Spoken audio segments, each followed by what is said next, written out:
இப்போ நீங்கள் car drive பண்ணும்போது உங்களோட ஸ்டேரிங் வந்து ஹார்டாக இருக்குது. அதுக்கப்புறம் நீங்கள் கம்ஃபர்டபுளான ஒரு டிரைவிங் கிடையாது. டிரைவ் பண்ணிட்டு போகிறீங்க, வீல் வந்து ரைட் சைடோ லெஃப்ட் சைடோ கார் வந்து ஒரு மாதிரி இழுக்கும். நீங்கள் ஸ்ட்ரெயிட் ரோட்டில் போனாலும் கார் பார்த்தீங்கன்னா ரைட் லெஃப்ட்டில் கொஞ்சம் அலைன்மெண்ட் மாறி இழுக்கிற மாதிரி தெரியும். ஒரு பள்ளம் மேட்டில் நீங்கள் கார் ஓட்டும் போது உங்களோட ஸ்டேரிங் பிடிச்சி நீங்கள் கம்ஃபர்டபுளாக நீங்கள் ஃபீல் பண்ண மாட்டீங்க, ஒரு மாதிரி ஹார்டாக ஃபீல் பண்ணுவீங்க. இந்த மாதிரி நிறைய பிரச்சனையை நீங்கள் வந்து ஃபேஸ் பண்ணுறீங்களா? அப்படின்னா உங்களோட காரோட வீல் அலைன்மெண்ட் அப்படிங்கிற ஒரு விஷயம் நீங்கள் சரி பண்ண வேண்டியிருக்கும். அந்த வீல் அலைன்மெண்ட் அப்படிங்கிறது என்ன அப்படிங்கிறதும், அது எதனால எந்தெந்த காருக்கு எப்படி பார்க்கணும், அது எந்த அளவுக்கு முக்கியம் அப்படிங்கிறத பற்றி நம்ம வீடியோவில் தெளிவாக பார்ப்போம். Welcome back to brain cars. அந்த சம்மந்தப்பட்ட விஷயங்களை உங்களுக்கு லைவாக டிரைவ் பண்ணி நான் காமிக்கிறேன். டிரைவ் பண்ணும்போது அந்த அலைன்மெண்ட் மாறுறதுனால என்னென்ன பிரச்சனை வருங்கிறதே உங்களுக்கு காமிக்கிறேன். இப்போ நம்ம வீடியோக்குள்ள வீல் அலைன்மெண்ட்டை பற்றி தான் நம்ம பார்க்க போகிறோம். வீல் அலைன்மெண்ட் அப்படிங்கிறத பற்றி நிறைய பேருக்கு வந்து ஒரு டெக்னிக்கல் வேர்டுங்கிறதுனால நிறைய பேருக்கு தெரியாது.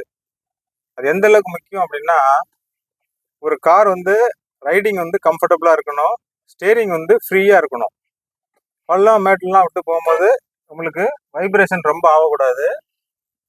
அந்த மாதிரி விஷயங்கள். அப்புறம் டயர் பார்த்தீங்கன்னா, டயரோட லைஃப்பை வந்து நிர்ணயம் பண்ணுறது வந்து அந்த வீல் அலைன்மெண்ட் அப்படிங்கிற ஒரு விஷயம் தான். நீங்கள் கார் வந்து ஒருவேளை கார் வந்து கண்டிஷனாக இருக்கலாம், ஃபுல் கண்டிஷனாக இருக்கலாம். ஆனால் உங்களோட டயர் வந்து தேய்மானம் ஏற்படுது. அப்படின்னா என்ன காரணம் அப்படின்னா, இந்த வீல் அலைன்மெண்ட் அப்படிங்கிற ஒரு விஷயம். இந்த வீல் அலைன்மெண்ட் அப்படிங்கிறது காருக்கு கார் மாறுபடும். ஒரு 5000 கிலோமீட்டர் வரைக்கும், மினிமம் ஒரு 5000 கிலோமீட்டர்.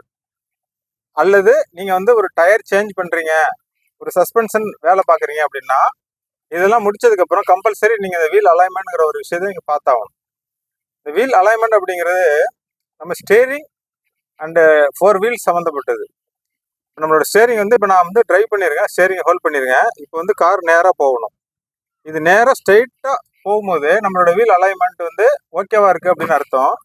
நம்ம வீல் அலைன்மெண்ட்டு கரெக்டாக இருக்கா இல்லையா அப்படிங்கிறத நம்ம எப்படி செக் பண்ணலாம்? நான் ஒரு சிம்பிள் டிப்ஸ் உங்களுக்கு சொல்கிறேன். நல்ல மெயின் ரோடு, இந்த மாதிரி ரோட்லலாம் நம்ம அதை செக் பண்ணக்கூடாது. நல்ல மெயின் ரோட்டில் போகும்போது நம்ம இப்படி கையை எடுத்துட்டோம் அப்படின்னா, இப்போ என்னோட கார் வந்து ரைட் சைடு நோக்கி போயிட்டு இருக்கு பாருங்க, ரைட் சைடில் போயிடுச்சு ஃபுல்லாக. ஏன் இந்த மாதிரி ரைட் சைடில் போகுது அப்படின்னா, வீல் அலைன்மெண்ட் மிஸ் ஆயிருக்கு அப்படின்னு அர்த்தம்.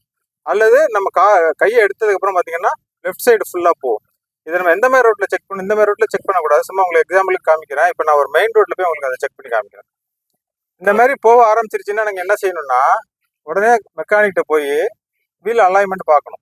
அவங்க என்ன செய்வாங்க அப்படின்னா, நம்மளோட ஸ்டேரிங்கோட நேர்கோடு வீல் 4 வீலோட டைரக்ட் ஸ்டேரிங்கோட மேட்சாக வர மாதிரி அவங்க ஒரு பாயிண்ட் செட் பண்ணுவாங்க. இதில் நிறைய டெக்னிக்கல் வேர்ட்ஸ்லாம் உங்களுக்கு யூஸ் பண்ண புரியாது.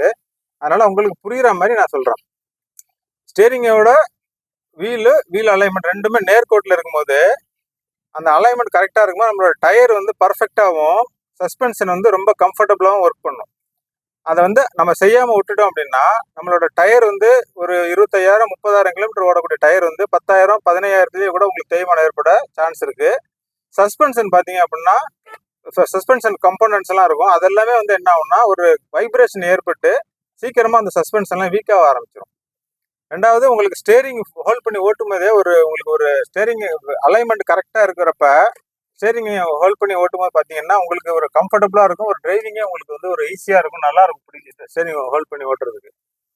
வீல் அலைன்மெண்ட் மாறிடுச்சு அப்படின்னா ஸ்டேரிங் கொஞ்சம் ஹார்டாக ஃபீல் பண்ணுவீங்க. உங்களுக்கே தெரியும் அந்த மாதிரி ஹார்டு நார்மலாக உள்ளதுக்கும் இதுக்கு என்ன டிஃப்ரெண்ட் அப்படிங்கிறத உங்களே ஃபீல் பண்ணுவீங்க. இப்போ இந்த மெயின் ரோட்டுக்கு வந்துட்டேன். இந்த மாதிரி மெயின் ரோட்டில் தான் நம்ம வந்து இந்த அலைன்மெண்ட் செக் பண்ணணும். 5000 கிலோமீட்டர் ஓடினதுக்கப்புறம் கம்பல்சரி நம்ம போயிட்டு ஒரு ஒர்க் ஷாப்பில் போய் வீல் அலைன்மெண்ட், அப்புறம் வீல் பேஸ்ன்னு ஒன்று இருக்குது, அதையும் அவங்களே செஞ்சு கொடுத்துருவாங்க. இப்போ பாருங்க, கையை எடுத்துட்டேன். இப்போ பாருங்க, என்னோட கார் வந்து ஓரளவுக்கு போகுது, ஆனால் லைட்டாக ரைட் சைடு இருக்குது, அவ்வளோதான். இது வந்து என்னோட அலைன்மெண்ட் வந்து மாறி இருக்கு. எப்படி போகணும் அப்படின்னா, கையை எடுத்ததுக்கு அப்புறமும் ரொம்ப தூரத்துக்கு நம்ம லாங்காக ரொம்ப செக் பண்ணக்கூடாது. ஜஸ்ட் கொஞ்சம் தூரத்துக்கு ஸ்ட்ரைட்டாக போனால் போதும்.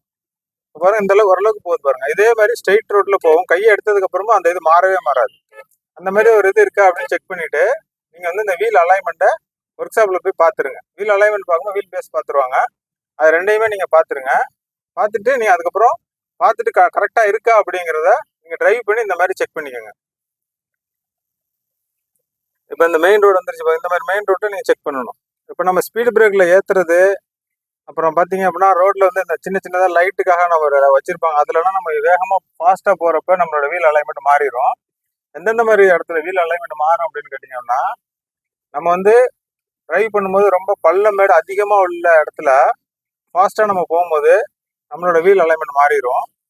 ஸ்டேரிங் வந்து ஒரு கம்ஃபர்டபுளாக யூஸ் பண்ணாமல் ஒரு ஹார்டாக யூஸ் பண்ணுவாங்க சில பேர் ஸ்டேரிங்கை. பள்ளம் மேட்டில் போகும்போது கொஞ்சம் கியரை ஸ்லோ பண்ணி ஸ்லோவாக காரை மூவ் பண்ணாமல் அந்த பள்ளம் மேட்லேயும் வேகமாக ஓட்டுவாங்க. அந்த மாதிரி வேகமாக ஓட்டும் போது நம்மளோட வீல் அலைன்மெண்ட் மாறி. இப்போ இந்த ரோடு பர்ஃபெக்டாக உங்களுக்கு வீல் அலைன்மெண்ட் பார்க்கறதுக்கான ரோடு கரெக்டான இந்த ரோடு. நான் இப்போ டாப்பில் போட்டு நான் இப்போ என்னோட காரை செக் பண்ணுறேன் பாருங்க. இப்போ நான் எடுத்துட்டேன் பாருங்க.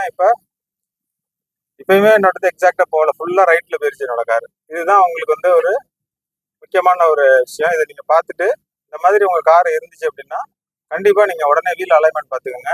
வீல் அலைன்மெண்ட்டில் வந்து பெனிஃபிட் என்னன்னா, உங்களோட டயர் வந்து லாங் லைஃப் வரும், கம்ஃபர்டபுளான ரைடிங் இருக்கும், மைலேஜ் நல்ல மைலேஜ் கொடுக்கும். நீங்களும் உங்கள் காரில் உட்காந்துருக்கவங்களுக்கும் எந்த விதமான ஒரு சிரமமும் இல்லாமல் நீங்கள் ரைட் பண்ணலாம்.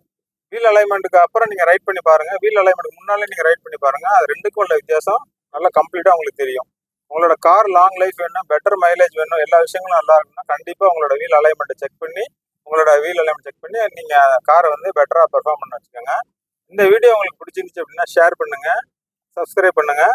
அடுத்ததாக உங்களுக்கு எந்த மாதிரி கண்டென்ட் வேணும் அப்படின்னு நீங்கள் கமெண்ட்டில் போட்டீங்க அப்படின்னா அந்த மாதிரி உங்களுக்கு வீடியோஸ் நாங்கள் போடுவோம். தேங்க்யூ ஃபார் வாட்சிங். அடுத்ததாக ஒரு நல்ல கண்டென்ட்டோட உங்களை சந்திக்கிறேன்.